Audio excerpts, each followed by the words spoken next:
everybody. It is me. It is the Cyber Warrior. This is Cyber Warrior Studios. And I am just getting over and kind of still trying to get over the hump of the flu this week. I've been kind of out of commission all week. So far be it from me. I may be a little bit not as alcohol induced, let's just say. But either way, it's going to be an amazing episode. I got a lot of big things planned. And my guest this evening has been tuning in almost every week. And I'm happy to finally have him on here. So without further ado, give me about 10 seconds and we'll be right back.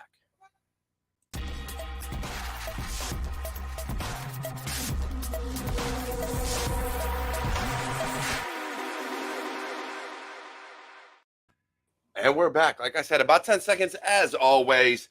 And I'm back. And with me this evening, I have the one and only Jack Hewitt, who has been tuning in, watching live everything every week, probably almost all year, if not longer. I forget how long it's been since we've been talking, Jack. Oh, it's been a long time, actually. It's been quite a while. Yeah, for sure. And I've been honestly grateful to have you, grateful to see you in the comments every week. And, you know, this evening we got a very important episode because I believe you saw some posts on LinkedIn by some people that we have followed and tried to help out. And, you know, there's been some others, and I want to sit, but then you can't see me, so I got to stand. You know, which are very bothersome because as someone who came up in IT and really found success in cybersecurity, to see people kind of bail out because they can't afford it or whatever the case may be, I can imagine is very challenging for some. And that's kind of the premise of this show as we end the year and go into next year is, you know, how you find that warrior spirit to keep driving you and pushing you forward. So for you, Jack, you know, kind of give us a little bit of background on where you're at and how you got there. And let's kind of talk about, you know, how we can help people moving forward in the next year. Well, I was a mechanic for a ton of years. I mean, about 20 years in airplanes. I mean, it all started from a question, how's the jet engine work? But, I mean, that's usually how it starts. How's this work? I don't know. Let's go figure it out. Yeah, well, and some kids like me may have started it. Okay, how's this watch work? That didn't go back together well. That's all I'm going to say. No, it never does. Never does. But so I had a few injuries, a couple back surgeries, and started thinking, what is it I want to do? When I went into becoming an airplane mechanic, late 80s, a bunch of my mom's friends and coworkers were sysadmins for the Forest Service. Okay. So, I mean, my first computer was an 8088, an RJ88. I honestly with turbo mode that never got turned off. I don't know why it was there. Look, it was just on. I think my first one was like a Packard Bell or something like that. Like I had the Packard Bells, the Hewlett Packards, the right. And gateways. And I was using, because being a mechanic at the time, it was like I was using the computers for having fun. Right. And then I started thinking about, well, what do I want to do? And then it became, well, I don't want to mess with the computers because I was having fun being a mechanic until I was starting doing it full time. Yeah. There's no reason to mess up your playtime. So I ended up doing the one mechanic role and went into becoming an airplane mechanic. And then we did getting through that, you know, that couple back surgeries later. Okay, so what is it I want to do?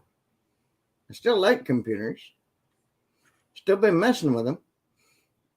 Been everybody and their brother's tech support for I don't know how many years. And I got this kind of sheepdog attitude about wanting to protect people anyway. Right. So it became into that. It's like, well, this fits all these roles. And of course, I seen the CyberSeek thing of, oh, there's this many roles and the growth is going to be this much and the pay is all this great. And so it kind of fit in. I mean, the other thing was going into healthcare. And then everything I liked in healthcare, I found out it's gonna put you in weird positions too. So your back's still screwed. Yeah. So that's where I got into it. Then at the time, I mean, so we're like late 2017. There wasn't a whole lot out there to learn except for looking at what looking at what they were saying on job boards. Okay, you need this and you need that. So that starts you down this long road of a degree. And then thinking about it going, well, okay, degree, help desk for a while, this, that, the other thing. And then maybe you'll get a job in this. So it ends up into a thing where you do all this and you start looking at it and going, looking at it now, it's like, they've been telling us this on Cyberseek since 2016. That's the first hit on the Wayback Machine is 2016 for Cyberseek. Yeah. That was, I think, well, yeah, I think because before then, because cybersecurity didn't become a thing, it was, you had IT, potentially IT security, maybe. I can't remember what came first, whether it was that or InfoSec or information security. And then, yeah, cyber and cybersecurity didn't get coined till later. It didn't become a thing. So yeah, potentially between 2010 and 2016, I would say it probably became a thing. And for me personally, I was going to school. I took what the school offered and said, hey, we're doing these CTFs a couple times a year. Mm-hmm. And I took it up as, yeah, go ahead and do it, because I've always been messing around with what can the computer do that it's not supposed to do. But we had that. Another classmate that was on my team, because I didn't really care about the teams too much. Okay, yeah, put me in with whoever. Was a little bit ahead of me. Him and a friend of his started his own business, and just because of me talking to him while we were in team plays on the CTF, he's like, when they had an opening come up after they started their business, he's like, hey, do you want to become our pen tester? So it was that kind of stupid dumb luck that was like, all right, yeah, I'll do it. Yeah, and I mean, so I guess network and kind of where we fall into things. Network has definitely helped me. You kind of get fortunate to find things at the right time, and the right people. While at the same time, as wide as I see some people's networks are, I'm really curious what has stopped them from seeing their full potential, going forward. Because you look at someone like Tim Foote, who's been on this show, amazing person, has a lot to offer, but kind of ran out of money trying to fund his career to get into cybersecurity. Now, I'm a big proponent of free training, right? The school of YouTube, build your own labs. Yeah, sometimes you got to work while you're doing it. And I think that's where a lot of people fall short, is they don't. That work-life balance plays a factor, and I'm all for it. But prior to me finding my career in cybersecurity, which was basically near the end of my term in the Army and getting out of the Army, I worked and studied and had very little time for family. But I knew what I wanted my career to be. And I think a lot of people are putting all their eggs in cybersecurity, thinking I'll just do this, and then when the funds run out, then I'm done. I give up, without realizing you need another job to kind of back that up, and you got to backstop it and just work your way till you eventually get into it. Like, does that make more sense than kind of throwing everything at it all at once? It does, because there's as far as I'm concerned, there's this level of jobs. There's that dream job. There's that job that's getting you towards the dream job. Right. There's a job that might be a little stepping stone to get to the other one before it. But there's that other job category is, damn, I need to eat. Right. And I think we see that a lot in society, though. In society in general, you see people that are unwilling to take jobs because they feel it's below them and they don't want to do it, but yet they don't have a job. While I was going to school, while I was finishing up school, I was an airplane mechanic for 19 years. Anywhere from Briggs and Stratton lawnmowers to heavy diesels for about that many too. I took a job at AutoZone as a part salesperson, which, I mean, that was a rough interview. I walked in and they said, "Are you real?" We even got Sonic profile pick guy, whoever that is. Love you. You got to do what you can before doing what you want to do. And there's no more truth behind that. That is as true as it can be. That is. I mean, you got to survive while you're trying to get to where you want to get to. I don't think anybody's dream job is to flip burgers or to work at Best Buy. I don't know. Maybe it is, or Geek Squad. And let's be honest, if your dream job is to work at Geek Squad, I think you truly want to be an IT specialist and work like help desk and sysadmin roles. Geek Squad, you're going to follow a script, and they literally will penalize you and punish you for going off book of what they say. So if you actually know your shit, you don't want to work at Geek Squad. I've actually been turned down from there because I told them, I showed them my credentials, and they're like, "No, you can't. No, you're not allowed to work here." Well, that may be a good thing that they rejected my applications and no, we're not going to talk to you. Yeah, I got the interview, but I was like, "Look, I've been doing this shit for years, homie." I'm like, I'm not following your script. They were like, "Oh, then no, you can't be here." But again, when we talk about those stepping stone jobs, when I retired out of the Army, now mind you, I was an E6, making roughly, I think when they go equivalency factor, you have to make $80,000 to $90,000 a year to equate to all the benefits and everything else that you get through the military. But in actuality, if you just realize your paycheck, and considering I was retired and still held my medical, I could make, if housing was provided, probably could have made about $80,000 a year. Yeah, about that would have worked. My first job out of the military, I was making $62,000 a year. That was my first cybersecurity job, making $62,000 a year. Yeah. And a lot of that became because I outbid myself. When I was getting interviews and I'd throw down an offer, I'd be like, "Look, I'm not working for less than $100,000 a year." I had a bunch of certifications in my name, but I never worked enterprise. Only ever worked in the military and didn't have any practical experience except for some trainings and some tactical experience working, Active Directory security and some HBSS. And so I got turned down for a lot of jobs. They're like, "No."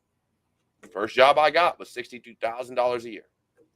After that job, within 6 months, because it was on my resume that I was actually working in the field, the next job I got was $30,000 a year more. Sometimes you gotta eat. You gotta feed the family. Exactly. Sometimes you gotta eat. Then what do you do from there? I mean, it's if it's that you can eat and you can get some experience at the same time, that's awesome. And that's what I was looking at. It was a cybersecurity role, building policy. It was kind of GRC, kind of not. I mean, it helped me learn PCI DSS and everything else like that. But that's where I had already found a love for cybersecurity, but I had never worked a job. And I think this is why I got more into management these days, because now I've spent years in cybersecurity. And so now I prefer to motivate and help others versus do the technical stuff myself, because I turned my hobby into a career and it got very cumbersome and tedious when you realized that pen testing was a lot of paperwork, and I hate paperwork. When you make a hobby out of breaking into things and it's like, "Oh, it's my career now." And you're like, it means I got to write report after report. And it was like 1 or 2 reports a month usually. And I was just like, I can't now. Let's do blue team for a little while. Let's do something else. I don't want to write reports no more. Oh, I can totally understand it. I mean, pen testing, you're going to spend just as much, if not more time writing the report than you are doing the actual test. It's usually double the time. So if your pen test is a week, it's 2 weeks to write the report. If your pen test is 2 weeks, it's 4 weeks to write the report. Generally speaking, could be 3 to 4. But it also depends on how long it takes you to take. Like if you take copious notes during, how quick you can put the report together. There's things out there like Flex Track and a few other tools that help now. But helps a ton. Yeah, but when we look at these things, and I look at the people giving up. Now, by all means, I understand. I get it. Sometimes you're just beaten into the dirt. And the hacker maker, what's going on, brother? I believe that's Philip, if I'm not mistaken, Philip Wiley. I look at these things and I get frustrated because I know what it takes. Like when I went through my Delta course, I had already spent years studying. So all these SAN certs that I got initially in the military, it wasn't like I was learning this for the first time. Unlike a lot of people who, when they get off work, they go, make dinner, sit down in front of the TV, play video games, whatever. I was behind my computer breaking into things. The first Wi-Fi network I ever cracked was my own because I got bored and was like, I could break into Wi-Fi. Let's figure this out. And I learned how to use AirCrack. Every single AirCrack tool I knew. And I knew how it worked. I knew how to use it. But other people were like, I get off of work. Oh, I got a family, or I've got this, or I want to play Call of Duty, or whatever the case may be. I was like, no, I want to get better at this. I want to learn how to be the bad guy. Hell, sometimes I wanted to be the bad guy. I just realized I was not smart enough to not get caught. All right. I knew I'd get caught. I can understand that one. I can totally understand that. Like, I know the tools, but I was never an exploit developer. So for me, I understood enough about how anti-malware and EDR wasn't even a thing at the time. It was all based on signatures. So anti-malware, antivirus, and things like that worked, which meant if you built something in Metasploit, your AV was 9 times out of 10 going to catch it because every Metasploit signature was already baked into your AV signatures. Just how they worked. Well, we'd hope Metasploit's playing both ends of that, Well, it's not so much that. It's because so many people utilize it and they try to beat on these AVs to test if they work. Eventually, those signatures get picked up anyways. Right. So they get submitted to virus total or whatever the case may be. They end up coming down. So, I look at these things and I was like, I was driven to learn and I did it for free. Nobody paid me. I was going to college, paying for college. I was in the Air National Guard at the time when I first got into it. The Guard only taught me IT and network admin, like sysadmin, net admin, and help desk. Cybersecurity, again, wasn't a thing. By the time it was, I was getting out and going to the Army. And I was going to the Army, hopefully for cybersecurity. That fell through. I ended up going as a 25 Romeo. Did broadcast engineering. So I did networking there, did a few other things. But I didn't get cybersecurity in the military until 2015. I think it was. It's when I went through the schoolhouse and got all my SAN certs. It took years. Mind you, I graduated high school in 2004. Like, you would think by that time, people were like, oh, cybersecurity. No college had cybersecurity. Computer information systems. I went for a little bit of programming and network admin. That was my college degree. Cybersecurity was all self-taught. And so for people to sit here and think, oh, you need this. No, man. You need your foot in the door. Get a help desk job. Get a sysadmin job. Work your way up. And I know people hate it, but it's possible. Sometimes you just got to eat. Take the shit first. That's it. And work your way up. And I think people lose that drive. They don't want to do that or they don't know how. And I honestly think that's where a lot of our success will come from is getting more people that are willing to work help desk and then work their way up versus just immediately jump into cybersecurity. Well, I actually did this. It was the last year of my college program. There's a local utility that was looking for interns. I'm like, well, that'd be a good thing to do. Yeah. I submitted the application. Here I am, 6 months out from bachelor's in cybersecurity. The job posting actually said information security, computer information security, or related. So I sent in the application. 30 minutes later, I got a thing saying, your cybersecurity degree is not related to these fields. Yeah, exactly. Huh? What? And so they weren't doing all that good a job. They were running it through a job board, and she might have kind of left her signature on the email she sent me that gave her her real email address. So I asked questions. Oh no, cybersecurity is a whole different department and this and that. And I'm going, so you want people, how do you get the people into this other part thing? That blows my mind. But I think there's always been, so you said 2016. So there was, and even still to this day, I think we have it, where there's a big confusion between InfoSec and it kind of runs, people use it kind of hand in hand or synonymously, InfoSec Right. and cybersecurity. They're not the same. They are, but they aren't. Like cybersecurity is InfoSec, but InfoSec is not cybersecurity, if No. that makes any sense. Cybersecurity is much broader. Correct. Much broader. Right. So InfoSec is the protection of your data, of information, whereas cybersecurity is protection of your entire infrastructure, to include data and critical infrastructure, everything. So I think that's where that differentiation comes in, data versus big picture. And when I look at things like that, even these days, you look at how people will require like a network admin to be able to program firewalls. Yeah, kind of. But that's a security device and a security appliance.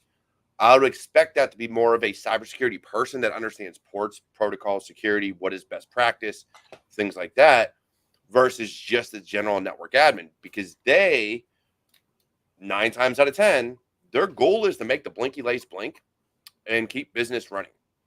Security is not really at the forefront of their mind. Same as a sysadmin. I've got to have my accounts need access. I need to make sure my domain admins are domain admins. We don't really care about security. We just want to make things work. Now, that's not all of them. There are some companies, some sysadmins, net admins out there, network engineers, very good at their job, very security minded. But they don't know how to go to the business and propose security. That is where your CISOs and your security directors and things like that come into play. Because even us as security people tend to forget business enablement. And so I think that's the other part of things when we're learning this journey, when we're trying to go through, where we're trying to position ourselves to really succeed in this career field, we have to understand the business. You want to differentiate yourself. You want to set yourself apart from everybody else. Not only do you need to know the technical aspect, know the business aspect. If you can come to me and talk to me about both sides, maybe you're not the most technical person, but you can learn it. But you also know the business side. And you can tell me why, if I say, hey, I've got this application running on these ports and it needs access, and you can tell me why it needs access, or you can give me a business case to propose it to somebody else or to security, that makes more sense to me. But if you just say, hey, just open them all up, we're good to go.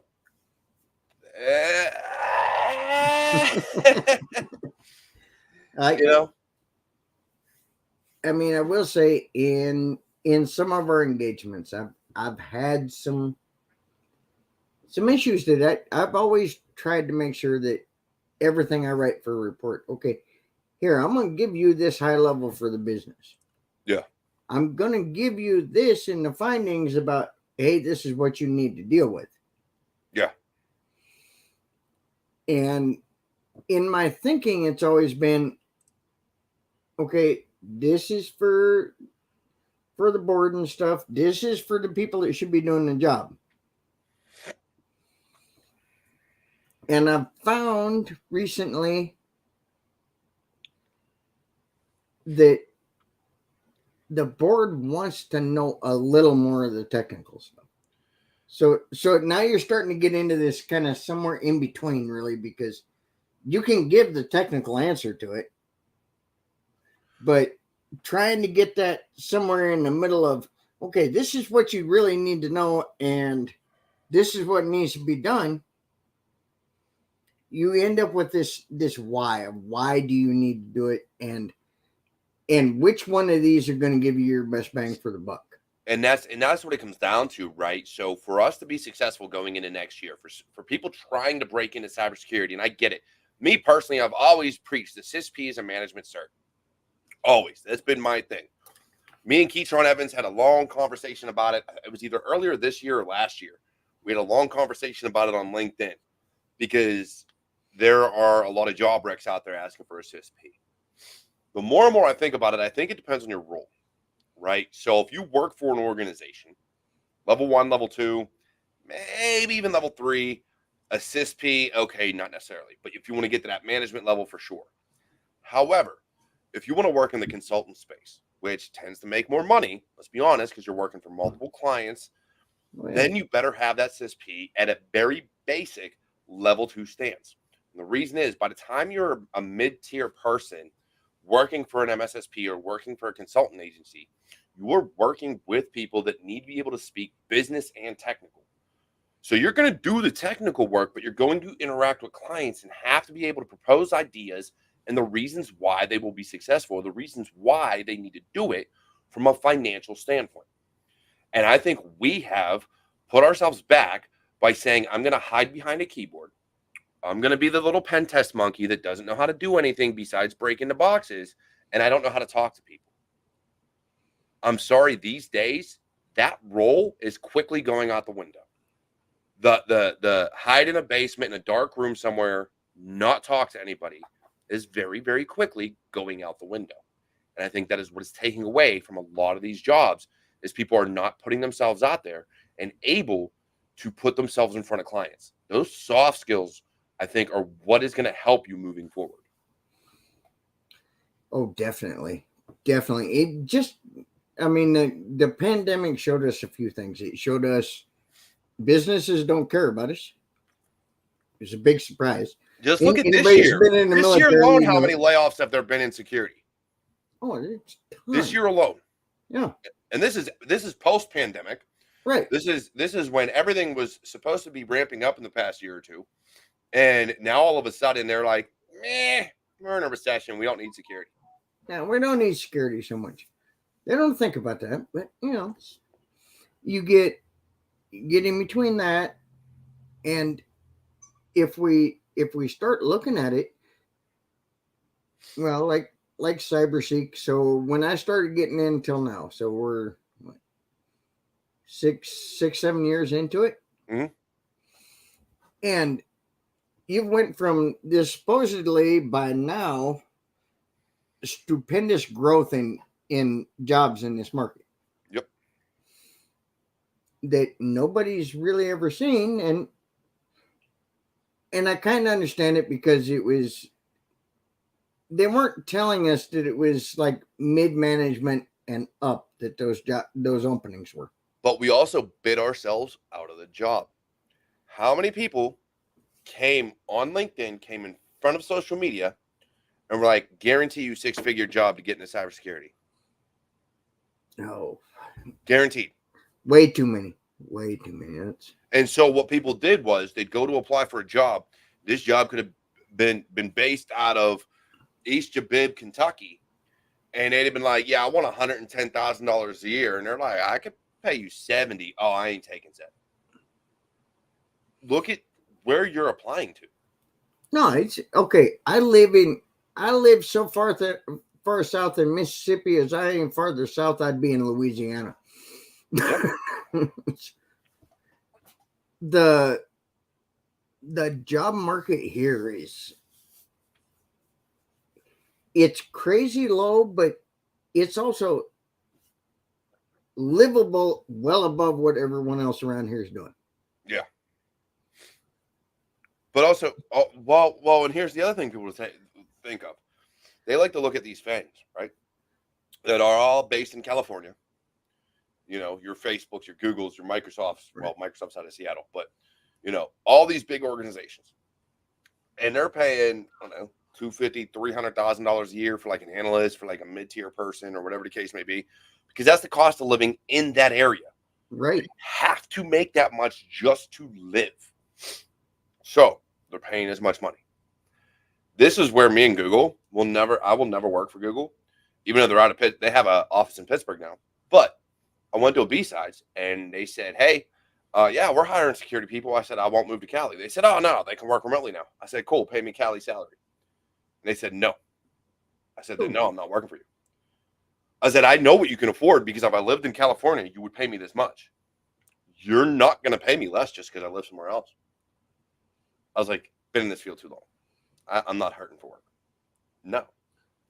But yet, people will look at that and be like, oh, yeah, you could pay me $80,000 a year because I live in Mississippi. I'm like, no, I know what you make. No. No, yeah. Any of the bigger companies, if you're going to pay this for over there, just pay it countrywide. And that's been my thing. Like, if it's a remote position, and I know in your home state what you pay for people that come to the office, and we're talking and when it's Google, they provide everything for you when you go to the office. Everything. Nothing gets provided for you when you work from home, when you're across the country. But yeah, they want to pay you less. But you're not supplying my meals. You're not supplying daycare. You're not supplying any of these other things. And for me, you never pay for my health care because I have my own. So why not pay me that salary? They're like, oh, no, we don't do that. Well, then no. Just no. And so I can totally agree with that. That's just part of what this business is. But we have to look, and again, all right, so let's bring a little more energy into this, right? This is me, as sick as I am, and I know, right? You can still hear it, still in my sinuses, still a little congested, but, you know, I don't like to be down and out. You know, we talk about warrior spirit. Again, I'm here, right? I'm still here. I'm still talking. It is the last episode of the year. Now, everybody who knows me, and Kev, if he's still freaking listening over there, who dropped $5, thank you again for the super chat. You know, when we look at these things, I had a whole other, I got to restart at the beginning of next year. I took a lot of time off, a lot more time than I thought I was going to, but walk with me, right? I did 50 episodes of that, took a break, going to do more at the beginning of the year. But, you know, we talk about this warrior spirit, this drive, this determination, this why. It's a big part of why we do what we do. Like yourself, Jack, I'm the type of person that did what I did, and I joined the military, did all these things because I wanted to help others. The reason I got out of the military and allowed them to med board me, yes, I allowed them. I could have fought it. I could have been like, oh, no, I'm not really hurt. Did all these things. But the reality of it is, I wanted to help people, didn't feel like I was able to do that. Didn't feel like I was given the opportunity. They weren't doing, I wasn't able to do what I wanted to do. So I decided to get out. I'd help people from a personal standpoint and a corporate front here back home. My drive has always been to help others. That's why I do this show. That's why I have Walk With Me. It's why I do other things. It's why I have a family. It's just who I am. I love helping people. Hell, half the time it's why I'm broke. But for others, you got to find your why. You got to find what's going to drive you. What is going to give you that warrior spirit? What is going to make you want to succeed? You see, cybersecurity can give you so much, but it can also take so much from you that you don't even realize. For me, it took a lot of time. It took a lot of energy. It takes a lot of my mental headspace. But I have the drive to succeed, and I want to succeed, and I want to do the best for my family, for my friends, for my warriors. So, for you, Jack, who wants to help people, where does your spirit come from? What drives you to continue, even as broken as you are, because I'm broken too, so I know the pain. My back is just as jacked up. Yours might be a little bit more. I don't know. We can compare issues after the show. But, you know, well, we can see which one of us has more titanium than an A10. You.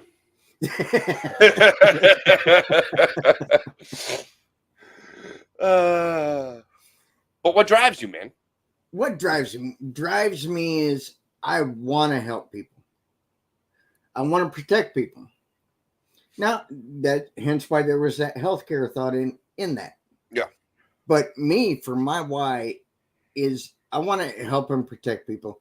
There is so much crazy stuff going on in this world now, and it actually feeds my why, because Yeah. the crazier it gets, the more determined I am to find a way around it. Yeah. And I think we need to find that within ourselves, right? For some people it's money. For some people it's family. And when we talk about warrior spirit, it's that fighting passion, that the desire to never give up, never say die, never quit, never surrender, no matter what odds are against you. And I get it. People are broke. People are out of a job, whatever the case may be. But like me and you talked about earlier, right? Sometimes you just got to take a job. Go work at Best Buy. I'd say Circuit City, but they're no longer in business. So Staples, Micro Center, anywhere you can find your local, computer repair shop. Anything to get your hands dirty and start digging in. Hell, go work, like Jack said, go work at AutoZone, something to put food on the table. And as long as you're putting food on the table, then you can continue to work on other things. You can continue to better your skill set. You can continue to better yourself. What that'll also do, because now you're going in person to places and you're working in front of people, is help you develop those skills. I got to be honest, one of the best things you could probably do is work customer service for a Best Buy, because you will get the most ignorant people that do the most obscene garbage and blame you for it. They broke something, but it's your fault. And you've got to try to rectify that situation. You've got to try to calm it down without punching someone. Kind of like you do on a regular basis working in cybersecurity, when you're, other people are like, hey, why'd you do this? And you're like, because I had to. Well, I need access. No, you don't. Like, there are times you want to hit people and you're not allowed. But I had access, you didn't need it. Right? Like, hey, we just did a refresh on everybody's access. You did not need access to that document. Yeah, I did. No, you really didn't. No, you were moved to a different department. But no, sorry, homie. Not going to work out for you. Yeah, interdepartmental moves can mean a whole bunch of things happening. Yeah. So, I think we need to get back to that, right? If you got a family, even if it's just you and your wife or you and your husband, whatever the case may be, heck, you and a tree. I really don't care these days. Whatever. If you have someone, something, somebody that you need to support, even if it's just yourself, even if it's a donkey. Hey, look, I like the donkey. That donkey's awesome. But I look at it as you need to be willing to suck it up. All this talk about independence and all this talk about strength and all this talk about I can do whatever I want, I could be on my own. Good for you. Then prove it. Absolutely prove it. Take the shit jobs. But don't use it as an end all be all. Don't sit there and work at McDonald's and get mad at your pay, but not do anything to better yourself to make more money and to get where you want to be. If you have the drive, if you really want something, go for it and don't let anything stop you. Not money, not anything, because there's always a way. You just have to keep driving forward and do it. There's no excuse. Always there isn't. Everything's within you. As long as you've got the desire to do it, you're gonna do it. You're gonna find a way. You're gonna figure out something that makes things happen. And here's the thing, right? Everybody sets resolutions for the new year. I don't. I did an episode actually about that last year or earlier this year for Walk With Me. I don't set resolutions. I don't believe in resolutions. Most resolutions fail. I believe in setting goals. And I believe that the moment you set those goals, you start working towards those goals. You see, if you set a resolution and let's say you're like, oh, I'll do that in the new year.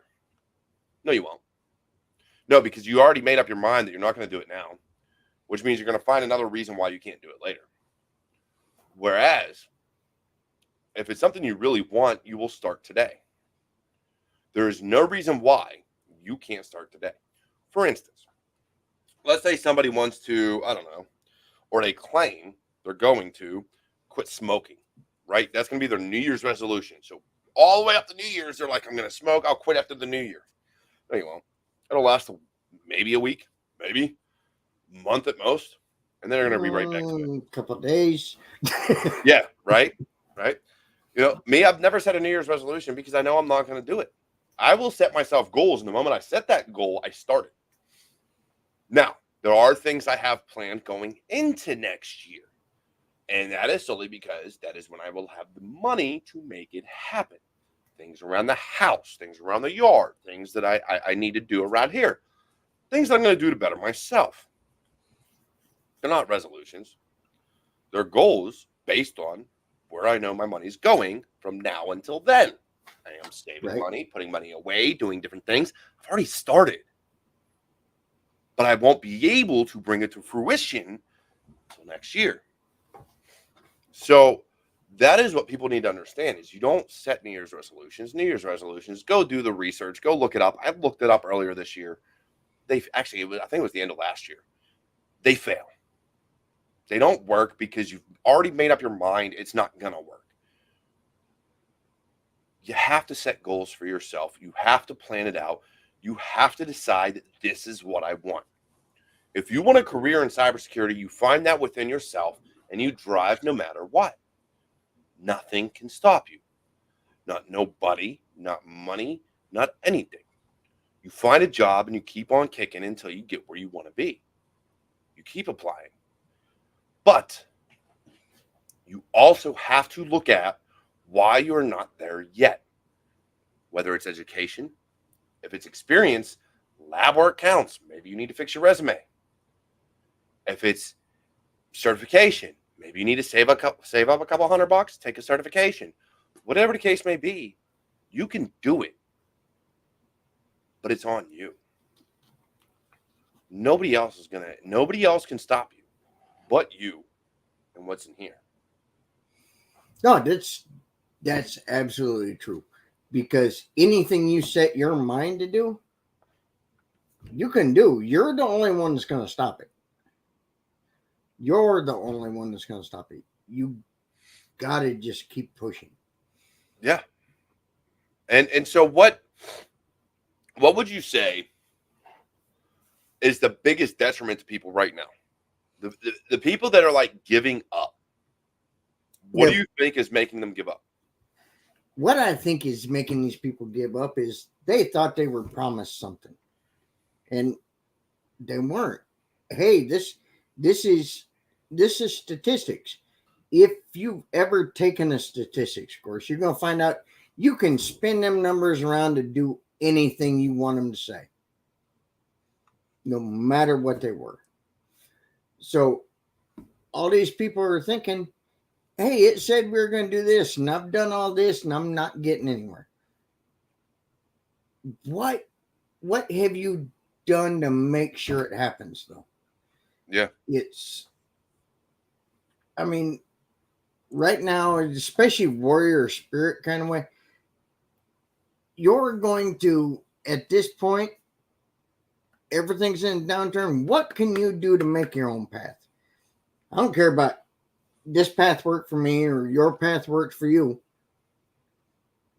Make your own path. Decide it somehow. Somehow make your own way in. And this is why I love having so many different people on, because I a lot of times end up hearing the same thing, right? And it's not, hey, this is the only way. To make your own way.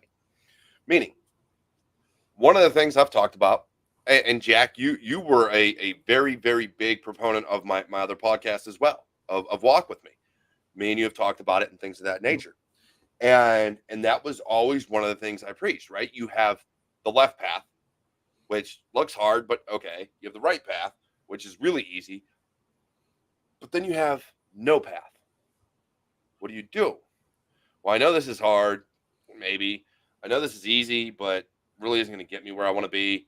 If I make my own, if I blaze my own trail, no one can stop me because there's not going to be anything in my way. I don't care how easy or hard those paths are. Nothing will be in my way. I can go straight ahead, forge my own path, and forge my own way. And I've always felt that way about anybody else, right? Everybody's like, oh, I got to be the first, or or there needs to be a first before me, or there needs to be a first this or a first that. No.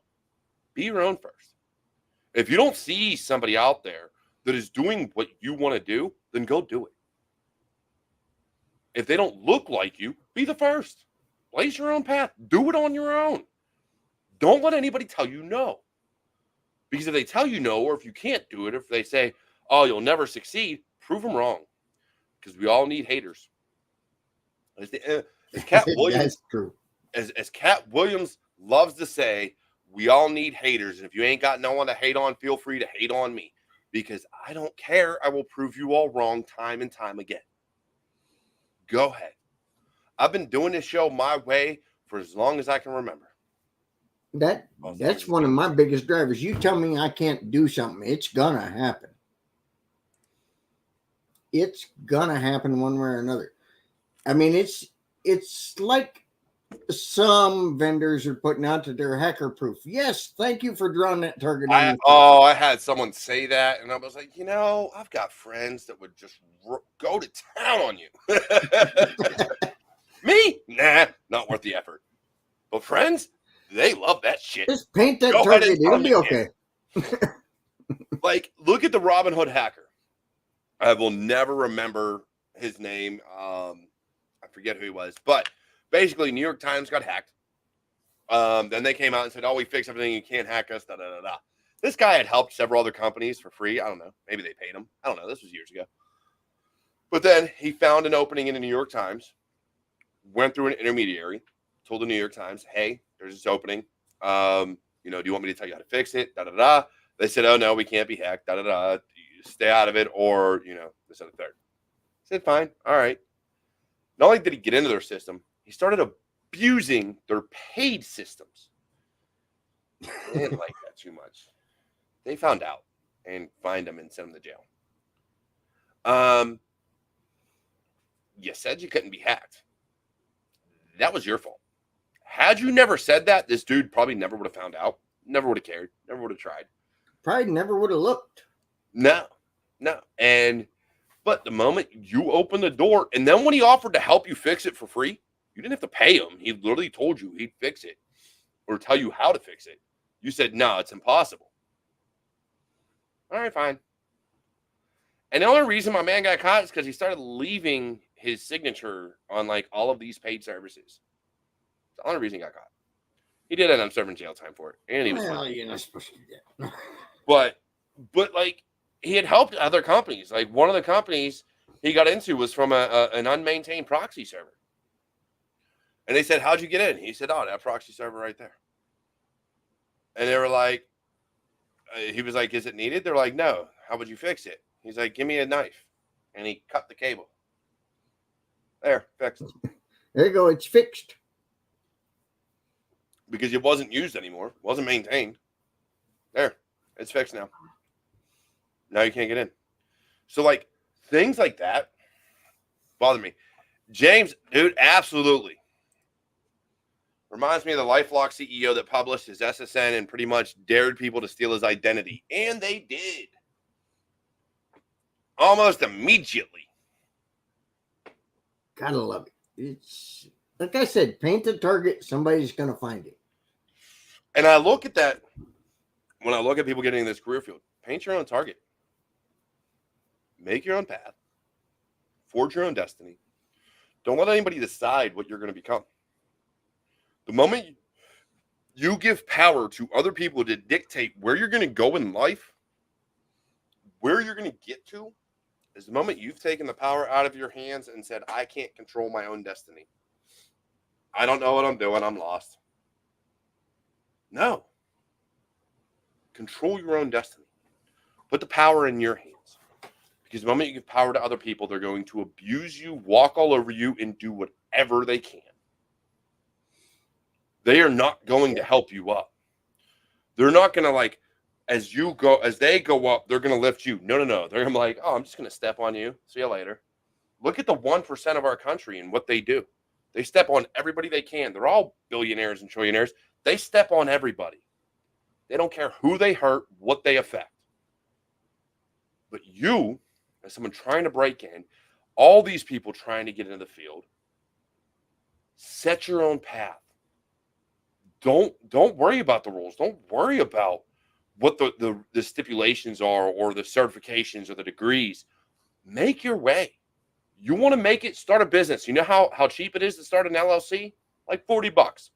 Go and start an It LLC. depends on the state, but yeah. Sole proprietor LLC is cheap. Yeah. Because guess what? You don't even have to file taxes quarterly. File it under your social. File them yearly. Exactly. Look at all the small mom and pop businesses in your area that could use a talking to that might turn into something good. And that's the thing, right? So if you have to break in, start small. Open your own LLC. Go to these businesses and be like, hey, look, let's have a discussion about this. Look, it'll be like $200. We'll have a little small consultation. Are you willing to pay it? I'll help you secure some things because you know they're probably using home routers. They're not using anything, major. Probably don't even have a firewall. Like, guide them a little bit. Help them secure their stuff. They're probably using Squarespace or something or whatever Square terminal it is. Have open Wi-Fi. Like, help them out.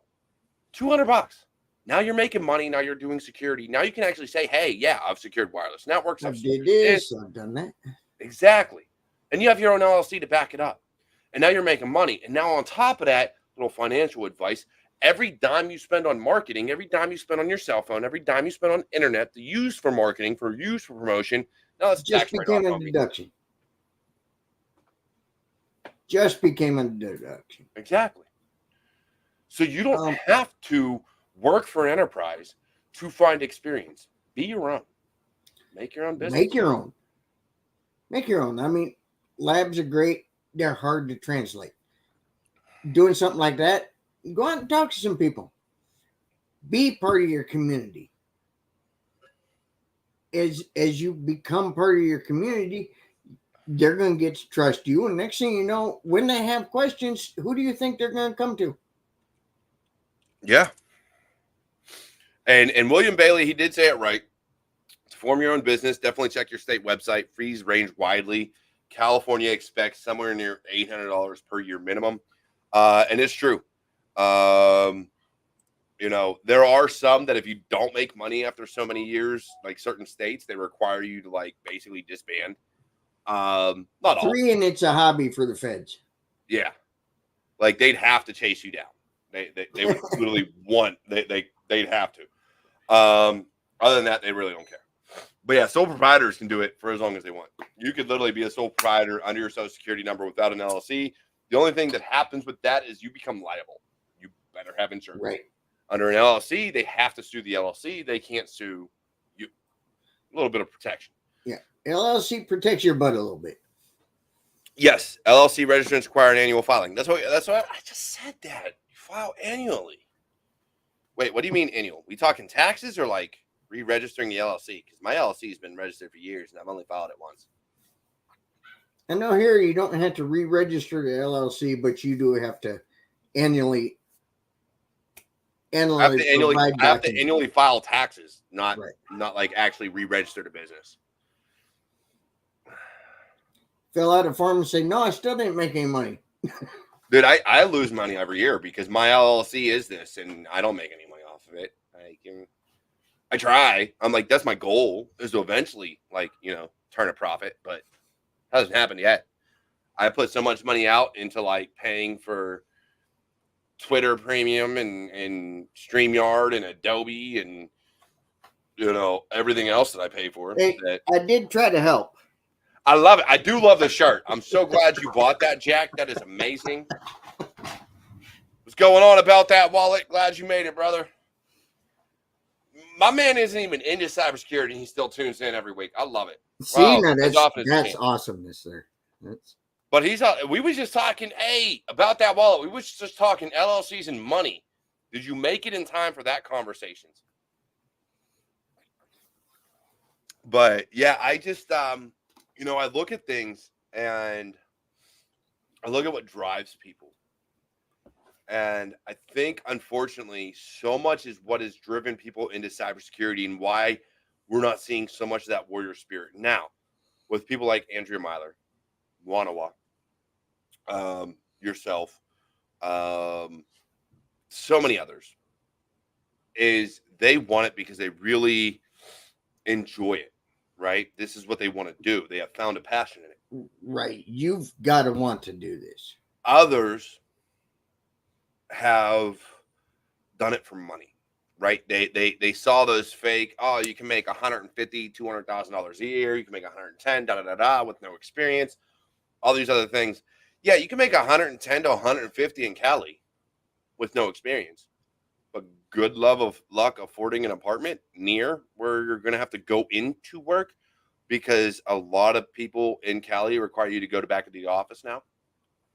Have fun with that. Well, I mean, yeah, cost of living is huge on thinking about what the pay is. I mean, granted, if I'm going to work for Google, they need to pay me what they pay their Google people. Yeah. If you're going to tell me I can work remotely, but then only pay me where I live, based on where I live, nah, that ain't going to work. But that's just like, so when I retired out of the Army, I had a potential job in the DMV area. Mind you, with a family of 7, I was like, look, I need at least 140 for that area. For that area, I know what it's going to cost to live there. I need at least 140. They're like, most we could do is 120. Should I have taken it? Yeah, probably. I probably could have made it work, but I didn't have anywhere to live right away. My credit was shot to hell. I didn't know what was going to happen. Yeah, so I was like, nah, 140 or nothing. Again, outbid myself. Whatever. Ended up with $60,000 a year in Pittsburgh. No, I had that being a mechanic. Hey, we want you. We're going to pay you this much more than we're making now. This is where we want you to be. And I looked at him and said, cost of living, that's a $30,000 a year cut. Yeah. That ain't going to happen. Yep. And so that's what people need to take into consideration, right? So like when I lived in the DMV area, it was actually, housing wasn't too bad. It may have been. It may have been. I don't know. I know what I paid for my house here. I know in DC proper, like if you lived right near like the Pentagon and all them places, like you could walk to all those places, or take like a quick metro. Yeah, like once like a studio apartment was costing people $2,000 a month. A studio apartment. Yeah, that's not gonna happen.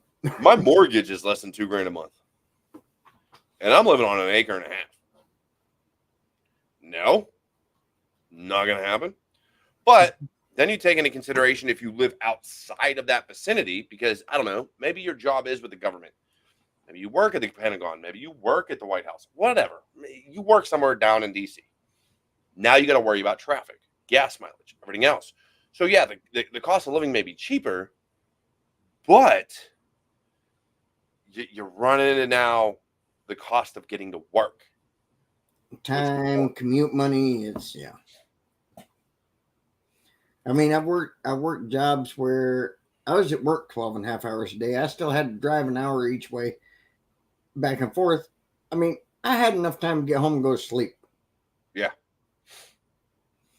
Yep. So we're nearing the top of the hour, Jack. And again, if you want to stay on after, feel free. We could have a little bit more of a conversation. But it's the end of the year. This is the last episode of Security Happy Hour for 2023. What advice would you give to all those people heading into next year to find that within themselves, whether that's in cybersecurity or anything, that spirit to keep driving on, keep pushing forward, and keep moving? Number one, figure out your why. That why got to be strong to keep you going through anything and everything that comes up. Number two, if it's cybersecurity, you got to figure out what it is you want to do. Because saying I want to get into cybersecurity is saying like, I want to throw a rock and hit Earth. And then network. I mean, LinkedIn's awesome for this. Network with people that are doing what you want to do. Talk to them. Don't just throw out a connection request and forget about them. Talk to them. I mean, most people in this field will talk to you if you actually make an attempt. And if you're a real person.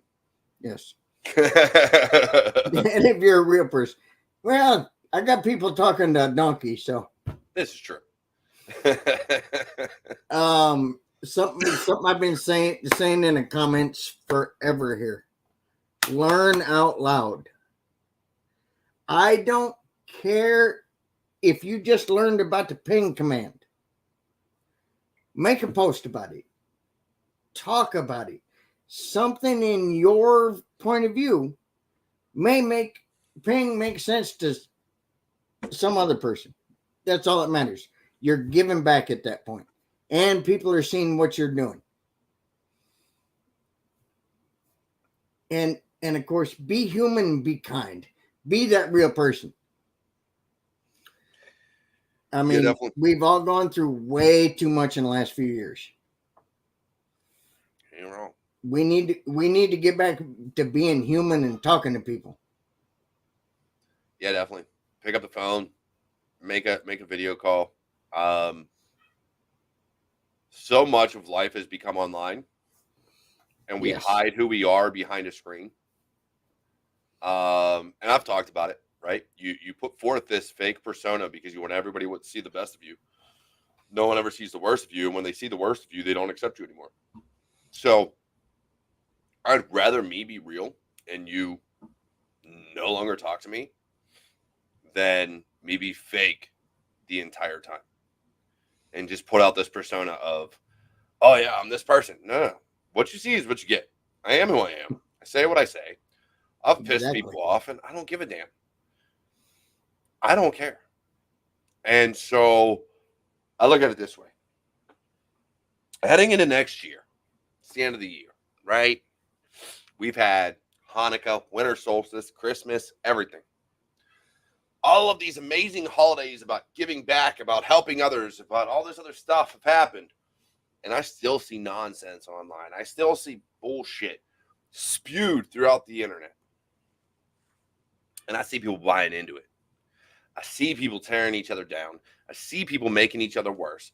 I see the negativity. So here's my advice going into next year. As this year ends, and I do have one episode tomorrow, and it's not mine. It is for InfoSec Pat. Me and him are going to get together tomorrow with a few others. Let's see. Kev Tech is going to be on it. There's going to be a few others on there. So if you don't know InfoSec Pat, he's been on this show twice before, maybe 3 times. Can't remember. Tune in live tomorrow at 1 o'clock Eastern time. But, this is the last security happy hour. And go forth and spread positivity. Get away from the negativity. Quit letting people tear you down. If you want to make it in this industry, in this life, and anything you're doing, do it with a positive outlook on life. Yes, I get it. Shit happens. I've been broke. I've been negative in my account. I've been at risk of having power shut off in my life. I've had cars repossessed. I've done all these things. I get it. It sucks. It can happen to anybody. But if you sit there and you look at it in a way of, oh, my life is going to shambles, you're right, it is. And you're going to sit there and wallow in it. Instead, lift yourself up, realize you can drive on, move on, and get to where you want to be. It is all on you.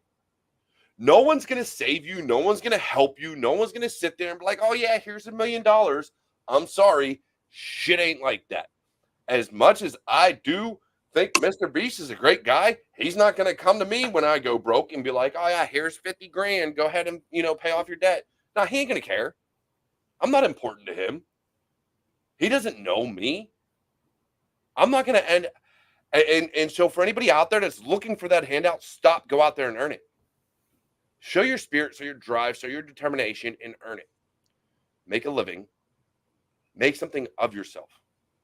In this industry, in whatever industry you choose, whether that's podcasting, content creation, cybersecurity, anything, go out there and earn it. Because no matter what you want to do in life, it all comes down to you. You are where the buck stops. Nobody else can decide for you but you. Go into the new year wanting the best for yourself and earning it and proving it every day. Don't let anybody tell you no, because it all ends with you. Now, otherwise, it's been a great episode. I know it hasn't been the most upbeat, but I've been a little down and out. All right, look, don't judge me. We all have our bad days. It just so happened it happened on the last day of the year. But I still love you all. You're all still amazing. And yeah, Space Tacos, I want $1 million too. Actually, I'd really love it if somebody could do the super chat for $1 million. I mean, I ain't gonna be mad. Or, you know, if you watch this after, go ahead, drop a tip for $1 million. I ain't gonna be mad at you. I greatly appreciate it, to be honest. But look, otherwise, look, I love you all. It's been an amazing year. A lot of episodes. If you haven't watched them all or any of them or whatever the case may be, go back, check them out. We've got well over 160 episodes, I believe. I think that's what I'm up to. I can't even remember anymore. I just keep doing these every week. People keep tuning in. Bunch. Keep Just start watching them. So put them on play and walk out if you really have to. But right, it's a playlist, man. Just go click play on the playlist and just make sure that video the tab stays live. You're good to go. But look, otherwise, y'all take care. Like, comment, subscribe down below, and I will see you all next week with another amazing episode in 2024 Security Happy Hour.